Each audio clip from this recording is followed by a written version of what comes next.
Hello दोस्तों, नमस्कार। आप सबका स्वागत है राजस्थान एग्ज़ाम की दुनिया में। ये चैनल एक राजस्थान के सभी एग्ज़ाम को ध्यान में रखते हुए बनाया गया है। इसमें हम राजस्थान से संबंधित जो भी जानकारी होगी या फिर कोई भी नई अपडेट होगी वो सब हम पढ़ेंगे। पहले हम पढ़ेंगे इसमें क्लास 10वीं की किताब, जो राजस्थान का इतिहास एवं संस्कृति है। ये बहुत ही महत्वपूर्ण किताब है। आज के अगर एग्ज़ाम की दृष्टि से देखा जाए तो ये बहुत महत्वपूर्ण एग्ज़ाम की किताब है। अगर रीट का एग्ज़ाम देख लो, चाहे आरपीएससी का देख लो, अधीनस्थ बोर्ड का कोई भी एग्ज़ाम हो, सभी देख लो, इसमें से ही क्वेश्चन पूछे जाते हैं। राजस्थान की ये किताब है 10th की, इसी में से सारे क्वेश्चन पूछे जाते हैं। तो हम शुरुआत करते हैं। इसमें राजस्थान का इतिहास एवं संस्कृति, यह कक्षा 10th की बुक है। इसमें हम पढ़ेंगे पहला चैप्टर के अनुसार पढ़ेंगे, फिर इसके एमसीक्यू करेंगे। लेकिन जब तक ये 10th क्लास की पूरी ये किताब हम नहीं पढ़ लेंगे तब तक हम इसी को ही कंटिन्यू करते रहेंगे, ताकि हमें ऐसे नहीं कि पहले 10th पढ़ ली फिर 9th, ऐसे नहीं, फिर कंप्लीट 10th पढ़ेंगे फिर 9th फिर 8th, ऐसे पढ़ेंगे। जो भी बुक स्टार्ट करेंगे वो कंप्लीट ही करेंगे। इस प्रकार से ये हमारी कक्षा 10वीं की राजस्थान का इतिहास एवं संस्कृति की किताब है। और ये इसके जो वो है लेखक, और देखो किताब है। इसका जो पहला अध्याय है हम उसके बारे में बात करते हैं। पहला अध्याय इसका है इसमें कुल 11 है। इसमें कुल 11 अध्याय है, लेकिन हम पहला अध्याय पढ़ेंगे। पहला अध्याय है हमारा राजस्थान का इतिहास एक परिचय। राजस्थान का इतिहास एक परिचय। तो देखो, आओ हम इसको पढ़ते, लाइन टू लाइन ही पढ़ेंगे ताकि हमें कोई दिक्कत नहीं हो। आजकल रीट का एग्ज़ाम देख लो, रीट में से इसी में से पूछे गए थे सारे सवाल। ये नहीं कि कोई दूसरी बुक नहीं, जो इसको अच्छे से पढ़ के गया है ना, उसका पेपर लगभग सभी का पेपर अच्छा हुआ है। तो हम इसको शुरुआत करते हैं बिना टाइम इधर उधर गवाए हुए। देखिए, राजस्थान का इतिहास एक परिचय। राजस्थान का इतिहास एक परिचय, इसके बारे में हम सबसे पहले पढ़ेंगे कि राजस्थान का इतिहास एक परिचय। तो 1949 ईस्वी से पूर्व 1949 ईस्वी से पूर्व राजस्थान का जो नाम है वो भौगोलिक इकाई का अस्तित्व में नहीं था। पहले ये भौगोलिक इकाई का अस्तित्व में नहीं था। ऐसा माना जाता है कि 1800 ईस्वी में, किसमें, 1800 ईस्वी में जो सर्वप्रथम जॉर्ज थॉमस ने इस भूभाग के लिए राजपूताना शब्द का प्रयोग किया था। किसका प्रयोग किया था? राजपूताना शब्द का। राजपूताना जो शब्द है उसका जो प्रयोग है वो जॉर्ज थॉमस ने किया था। फिर इसके बाद 1829 ईस्वी में एनालस एंड एंटिक्विटीज ऑफ राजस्थान के लेखक कर्नल जेम्स टोड ने इस पुस्तक का नाम रायथान अथवा राजस्थान रखा। इसका नाम रायथान अथवा राजस्थान रखा। स्वतंत्रता के बाद जब इस प्रदेश की विभिन्न रियासतों का एकीकरण हुआ तो 30 मार्च 1949 को सर्वसम्मति से इसका नाम राजस्थान रखा गया। क्या नाम रखा गया इसका? राजस्थान। प्राचीन साहित्यिक भौगोलिक दृष्टि से देखा जाए तो अभिलेखों में, प्राचीन साहित्य और अभिलेखों में वर्तमान राजस्थान के विभिन्न क्षेत्रों के विभिन्न नाम मिलते हैं। कुछ क्षेत्र उनके भौगोलिक विशेषताओं के आधार पर और कुछ क्षेत्र वहां पर बसी जातियों के नाम से जाने जाते हैं। राजस्थान के क्षेत्रों के प्राचीन नामों में जिसका उल्लेख मिलता है वो ऋग्वेद में भी आया है। मतलब कि राजस्थान के क्षेत्रों के प्राचीन नामों में जिनका उल्लेख ऋग्वेद में आया है वो मरु है, धन्व है, जांगल है, मत्स्य है, सूरसेन है, आदि है। मरु और जो धन्व है उसका अर्थ एक ही है। मरु और धन्व, उसका जो अर्थ है ना वो एक ही है। क्या है उसका अर्थ? एक ही है। इनका प्रयोग जोधपुर संभाग के मरुस्थल के लिए हुआ है। जोधपुर पहले मरु फिर मरुवार कहलाता था और कालांतर में इसे मारवाड़ कहते हैं। जोधपुर था ना, जो जोधपुर पहले कहलाता था मरु, फिर मरुवार कहलाता और कालांतर में मारवाड़ के नाम से इसको जानते हैं। जांगल देश, जो जांगल शब्द का प्रयोग उस क्षेत्र के लिए किया गया है जहाँ समी, केर या पिल्लू आदि होते हो। बीकानेर और नागौर पे आसपास का क्षेत्र जांगल कहलाता है। ये सवाल आता है, क्या आता है ये? मतलब ये बहुत बार ये सवाल आया है, पता नहीं कितनी बार मैंने देखा है एग्जाम में ये आया है। बीकानेर और नागौर के आसपास का क्षेत्र जांगल कहलाता है। या फिर ऐसे आता है कि जांगल प्रदेश कहलाता है। तो बीकानेर और नागौर के आसपास का क्षेत्र जांगल कहलाता है। अब है मत्स्य। अगला लाइन है मत्स्य, जिसका उल्लेख महाभारत में एक राज्य के रूप में हुआ है जो जयपुर, अलवर और भरतपुर तक विस्तृत था। इसकी राजधानी थी विराटनगर। भरतपुर के मथुरा क्षेत्र से सटे हुए क्षेत्र धौलपुर और करौली के अधिकांश भाग सूरसेन राज्य में सम्मिलित थे। यह भी एक प्राचीन राज्य था। भारत में इसका उल्लेख मिलता है। भौगोलिक विशेषताओं के आधार पर नामित कुछ अन्य क्षेत्र निम्नलिखित है। माही नदी के पास का प्रतापगढ़ का भूभाग कांठल कहलाता है। ये भी इम्पोर्टेंट है कि माही नदी के पास का प्रतापगढ़ का भूभाग कांठल कहलाता है, क्योंकि ये क्षेत्र माही नदी के कांठे पर स्थित है। इसीलिए क्योंकि जो ये क्षेत्र है ना, वो माही नदी के कांठे पर स्थित है। किस पे स्थित है? माही नदी के कांठे पर स्थित था। 56 गांवों का समूह होने के कारण प्रतापगढ़ बांसवाड़ा का मध्य भूभाग 56 का मैदान। ये पता नहीं, ये भी सवाल आया है कि 56 का मैदान क्या? 56 का मैदान प्रतापगढ़ बांसवाड़ा के मध्य का भूभाग, प्रतापगढ़ बांसवाड़ा के मध्य का जो भूभाग है वो 56 का मैदान कहलाता है। अब इसमें देखिए, ये जो क्षेत्र है वो जंगल है। ये क्षेत्र जंगल है। ये इधर ढूंढाड़, मेवात, हाड़ौती, मेवाड़, मरू, मांड, जैसलमेर का क्षेत्र है इसे मांड कहते हैं। जैसलमेर का जो क्षेत्र है उसे मांड कहते हैं।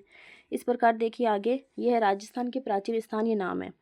तो ये वाला जो था, इसमें यही था कि राजस्थान के बारे में बताया गया। तो इसमें ये देखो ना, ये इतना सा पैराग्राफ है, लेकिन इसमें से पता नहीं कितने क्वेश्चन आ गए एग्जाम में। ये पहली लाइन भी इम्पोर्टेंट बन जाती है कि 1800 ईस्वी में जॉर्ज थॉमस ने राजपूताना शब्द का प्रयोग किया। 1800 ईस्वी में। कब किया था? 1800 ईस्वी में। अब हम बात करते हैं 56 का मैदान। 56 गांवों का समूह होने के कारण, किसका? 56 गांवों का समूह होने के कारण बांसवाड़ा प्रतापगढ़ के मध्य का जो भूभाग है वो 56 का मैदान कहलाता है। अब है बिजोलिया, मतलब भैंसरोडगढ़ से लेकर के बिजोलिया तक का क्षेत्र का पठारी होने के कारण ऊपरमाल का पठार के नाम से जाना जाता है। मतलब भैंसरोडगढ़ से लेकर के बिजोलिया तक का क्षेत्र पठारी होने के कारण ऊपरमाल नाम से जाना जाता है। ये भी सवाल आता है कि ऊपरमाल के नाम से जाना जाता है, तो इसका आंसर होगा कि भैंसरोडगढ़ से लेकर के बिजोलिया तक का क्षेत्र पठारी ऊपरमाल कहलाता है। उदयपुर के आसपास का प्रदेश पहाड़ियों की अधिकता के कारण गिरवा कहलाता है। यह भी क्वेश्चन आया हुआ है कि उदयपुर के आसपास का, किसका? उदयपुर के आसपास का प्रदेश पहाड़ियों की अधिकता के कारण गिरवा कहलाता है। क्या कहलाता है? पहाड़ियों की अधिकता के कारण गिरवा कहलाता है। तो जैसलमेर आगे है। जैसलमेर का प्राचीन नाम मांड था। डूंगरपुर बांसवाड़ा वागड़ कहलाता था। ये देखो, ये क्वेश्चन अभी रीट में आया कि वागड़ किसे कहते हैं। अभी आया था, अभी एग्जाम साइंस मैथ का जो एग्जाम हुआ था रीट का, तो उसमें आया था वागड़ मतलब कहलाता है। तो इसका है डूंगरपुर बांसवाड़ा का क्षेत्र है जो वागड़ कहलाता है। कोटा और बूंदी का प्रदेश हाड़ौती का नाम से प्रसिद्ध है। ये हाड़ौती के नाम से प्रसिद्ध है। सिक्कर, झुंझुनू व चूरू का जो क्षेत्र है वो शेखावटी के नाम से प्रसिद्ध है। मतलब हाड़ौती, कोटा और बूंदी, मांड, जैसलमेर, सिक्कर, चूरू, झुंझुनू जो है वो शेखावटी के नाम से जाना जाता है। इस प्रकार से यह है। अब हम आगे पढ़ते हैं कि इतिहास का काल विभाजन किस प्रकार किया गया था। तो इसमें है कि मोटे तौर पर मानव के संपूर्ण इतिहास को 3 कालों में विभक्त किया गया। पहला है प्राक युग, दूसरा है आद्य युग और तीसरा है ऐतिहासिक युग। प्राक युग इतिहास के उस काल को कहा जाता है जिसके ज्ञान के लिए कोई लिखित साक्ष्य नहीं थे, अर्थात मानव लेखन कला से अपरिचित था। आद्य युग की संख्या इतिहास के उस काल को दी जाती है जिसके लिखित साक्ष्य तो उपलब्ध है, किंतु या तो अस्पष्ट है अथवा उनकी लिपि को अभी पढ़ना संभव नहीं हुआ। ऐतिहासिक युग उस काल के इतिहास को कहा जाता है जिसके संबंध में स्पष्ट और सुस्फटित लिखित साक्ष्य उपलब्ध है। इन अर्थों में भारतीय इतिहास के कालक्रम को इस प्रकार से विभक्त कर सकते हैं। पहला है प्राक युग। ये युग सृष्टि से आरंभ से हड़प्पा सभ्यता के पूर्व तक था। आद्य युग, ये युग हड़प्पा सभ्यता के काल से 600 ईसा पूर्व तक रहा। और तीसरा है ऐतिहासिक युग, ये 600 ईसा पूर्व से वर्तमान तक जारी था। ये जो युग है, इसका मतलब यह है कि प्राक जो युग था ना, उसमें क्या हुआ था कि इतिहास के उस काल को कहा जाता है जिसके लिए कोई लिखित साक्ष्य, मतलब लिखित साक्ष्य उपलब्ध नहीं थे इसमें। प्राक युग में जो था ना वो लिखित साक्ष्य उपलब्ध नहीं थे, और लिखित साक्ष्य उपलब्ध नहीं थे इसीलिए जो वहाँ का मानव था वो लेखन कला से क्या था, अपरिचित था। और दूसरा है आद्य युग। आद्य युग उस काल को कहा जाता है जो लिखित कला तो उसमें साक्ष्य उपलब्ध है कि भाई लिखित कला तो है इसमें, इसके साक्ष्य तो है इसमें उपलब्ध, लेकिन किंतु वह अस्पष्ट थे और उनकी अस्पष्टता के कारण उनकी लिपि को पढ़ना संभव नहीं हो पा रहा था। इसीलिए तो आद्य युग में क्या हुआ था कि लिखित साक्ष्य तो उपलब्ध थे लेकिन उनकी जो लिपि थी ना वो अस्पष्ट थी, उसको पढ़ना संभव नहीं था। और ऐतिहासिक युग उस काल को कहते हैं। जो तीसरा है उसमें था कि जिसमें संबंध में से स्पष्ट और सुस्पष्ट लिखित साक्ष्य उपलब्ध हुए, मतलब इसमें हम उसकी लिपि को भी पढ़ सकते थे, समझ सकते थे। इस प्रकार से ये तीनों काल विभाजन इस प्रकार से इतिहास का पहले किया गया था। अब है कि भाई प्राक युग जहाँ जो था वो आरंभ से हड़प्पा सभ्यता के पूर्व तक था, और आद्य युग था वो हड़प्पा सभ्यता से 600 ईसा पूर्व तक रहा। हड़प्पा सभ्यता के काल से, हड़प्पा सभ्यता ये याद रखना, हड़प्पा सभ्यता के काल से 600 ईसा पूर्व तक रहा। और तीसरा है ऐतिहासिक युग, ये 600 ईसा पूर्व से वर्तमान तक था। ये क्या है, वर्तमान तक। अब हम बात करते हैं प्रागैतिहासिक राजस्थान, प्राक युग में राजस्थान। इसमें प्रागैतिहासिक राजस्थान के बारे में बताया गया। जो पहला पार्ट था ना प्राक युग, तो उसको हम डिटेल से इसमें पढ़ेंगे भी इसमें क्या क्या था, तो उसी के बारे में ये बताया गया है। तो आओ पढ़ते हैं कि मानव सभ्यता का उदय, क्या मानव जो सभ्यता थी उसका उदय, मानव सभ्यता का उदय नदी घाटियों में हुआ था, क्योंकि नदी घाटियां जल में प्रचुर मात्रा के कारण वहां आप अनंत उत्पन्न होने वाले कंद मूल फल प्रचुर मात्रा में उपलब्ध होते हैं। सघन वनों के कारण यहाँ मांस हेतु पशु पक्षी भी आसानी से उपलब्ध हो जाते हैं। सैकड़ों वर्ष पूर्व राजस्थान की भौगोलिक स्थिति ऐसी ही थी। यद्यपि राजस्थान का एक बड़ा भाग आज मरुस्थल है, किंतु विद्वानों की मान्यता है कि सैकड़ों वर्ष पूर्व इस मरुस्थली भूमि में समुद्र विद्यमान था और सरस्वती और द्वैतस्थी नदियों से इस समुद्र में आकर गिरती थी। ये स्थिति मानव जीवन के लिए सर्वथा उपयुक्त थी। यही कारण है कि ऐसी भौगोलिक स्थिति में राजस्थान को भी मानव सभ्यता के जन्म के प्राचीनतम भूभागों में से एक होने का गौरव प्राप्त हुआ। मानव सभ्यता के उद्भव के इस काल को पाषाण काल कहते हैं। इसे 3 भागों में बांटा गया, पूर्व पाषाण काल, मध्य पाषाण काल और उत्तर पाषाण काल। इस प्रकार हम बात करते हैं पूर्व पाषाण काल की। तो पूर्व पाषाण काल में क्या हुआ था कि पूर्व पाषाण जो काल था उसमें राजस्थान की पूर्व जो पाषाण काल था उसमें राजस्थान में मानव का उदय कब हुआ ये निश्चित रूप से ज्ञात नहीं था पहले। भाई मानव का उदय कब हुआ ये निश्चित रूप से पहले ज्ञात नहीं था, लेकिन यहाँ के विभिन्न उत्खननों से प्राप्त विभिन्न प्रकार के पाषाण, विशेष रूप से क्वार्टजाइट पत्थर के अनेक उपकरण से ज्ञात होता है। आज से लगभग 1.5 लाख वर्ष पूर्व, लगभग 2 या 1.5 लाख वर्ष पूर्व राजस्थान में एक मानव संस्कृति विद्यमान थी। 1870 में, ये देखो ये लाइन एज इट इज, ये लाइन जो है कि 1870 ईस्वी में, 1870 ईस्वी से लेकर के ये एज इट इज लाइन ने सर्वप्रथम हैकेट ने सर्वप्रथम जयपुर व इंद्रगढ़ से पत्थर से बनी पूर्व पाषाणकालीन हस्त कुटार खोज निकाली थी। ये इसको हम ऐसे करते हैं कि ये जो लाइन है छप गई एग्जाम में, सीधा ये लाइन 1870 ईस्वी के सीए हैकेट ने सर्वप्रथम जयपुर और इंद्रगढ़ से पत्थर से बनी पूर्व पाषाणकालीन हस्त कुठार खोज निकाली थी। ये लाइन एग्जाम में छप गई। अब देखो इसका महत्व वही जान पाता है जो 1-2 नंबर से रहता है ना एग्जाम में, उसको ये दिक्कत आती है कि भाई उसको उसका जो दर्द होता है ना वही इस किताब का महत्व समझ पाएगा। कि अगर ये किताब पहले पढ़ लेते हैं या फिर इसको हम ये नहीं कि नोट्स के भरोसे, हाँ नोट्स भी अच्छे होते हैं, नोट्स के भरोसे रहना चाहिए इंसान को, लेकिन ये किताब सच में बहुत बहुत इम्पोर्टेंट बुक है। ये हल्के में मत लीजिएगा इसको, ये सच में बहुत किताब अच्छी है। तो कुछ समय पश्चात हम आगे बढ़ते हैं कि कुछ समय पश्चात सेटनकार ने झालावाड़ से इस युग के अनेक उपकरण खोजे थे। सेटनकार तो था ना, सेटनकार ने झालावाड़ से इसी युग के अनेक उपकरण खोज निकाले थे। इसके बाद योजनाबद्ध उत्खनन में भारतीय पुरातत्व और संग्रहालय विभाग नई दिल्ली, डेक्कन कॉलेज पूना के वीरेंद्रनाथ मिश्र, राजस्थान पुरातत्व एवं संग्रहालय विभाग के आर.सी. अग्रवाल, डॉक्टर विजय कुमार, हरीश चंद्र मिश्रा आदि विद्वान ने राजस्थान एवं पूर्व पाषाणकालीन सभ्यता और संस्कृति के विभिन्न पक्षों को सामने लाने में सराहनीय योगदान दिया। इनके प्रयत्नों से राजस्थान में अजमेर, अलवर, चित्तौड़, भीलवाड़ा, जयपुर, झालावाड़, जालोर, जोधपुर, पाली, टोंक आदि क्षेत्रों की प्रमुख नदियों विशेष रूप से चंबल, बनास व उनकी सहायक नदियों के किनारे पूर्व पाषाणकालीन उपकरण प्राप्त हुए। जालोर के इस युग के उपकरणों की खोज का श्रेय बी आलचिन को जाता है। देखो, जालोर के उपकरणों का श्रेय बी आलचिन को जाता है। किसको? बी आलचिन को। और यहाँ था एक झालावाड़ का जाता है सेठनकार को। किसको? सेठनकार को।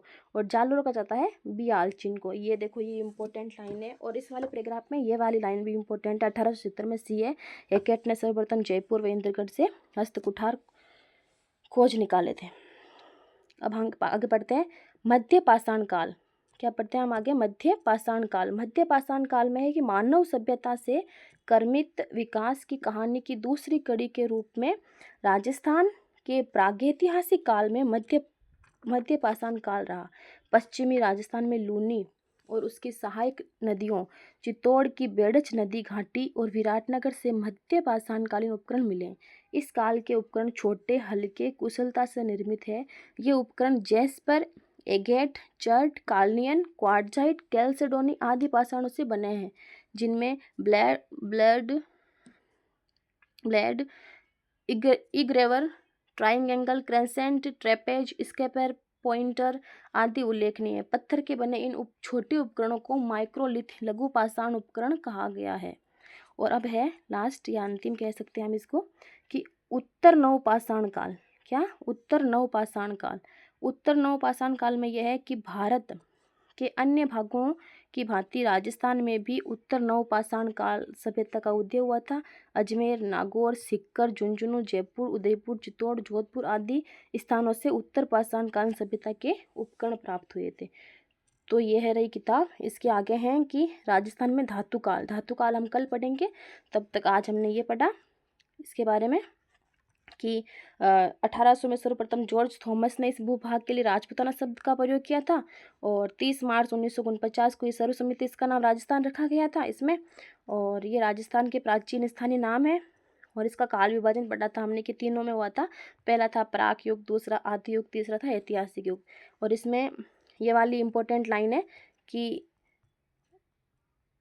1870 में सीए हैकेट ने सर्वप्रथम जयपुर तथा इंद्रगढ़ से पत्थर से बनी पूर्व पाषाणकालीन हस्तकुठार खोज निकाली थी। पत्थर से बनी थी वो। किससे बनी थी? पत्थर से। इसीलिए इम्पोर्टेंट है। और झालावाड़ से थे सेठनकार ने झालावाड़ से इस युग के उपकरण खोज निकाले थे। और बी आलचिन ने जालोर से इस युग के उपकरणों की खोज की थी।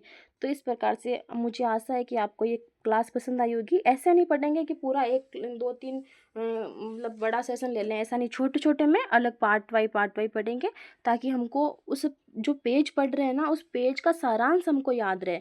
ऐसे तो मतलब नहीं है फिर ऐसे तो पढ़ने का। तो इस प्रकार से राजस्थान का इतिहास एक परिचय, बहुत अच्छी बुक है। सच में ये बहुत अच्छी बुक है। अगर इस बुक को सच में किसी ने पढ़ लिया ना, तो एग्ज़ाम में सवाल गलत होने के एक भी चांस नहीं रहेंगे उसके। तो मुझे उम्मीद है, आशा है कि आपको ये किताब पसंद आई होगी और हम इसी को आगे कंटिन्यू जारी रखेंगे। धन्यवाद।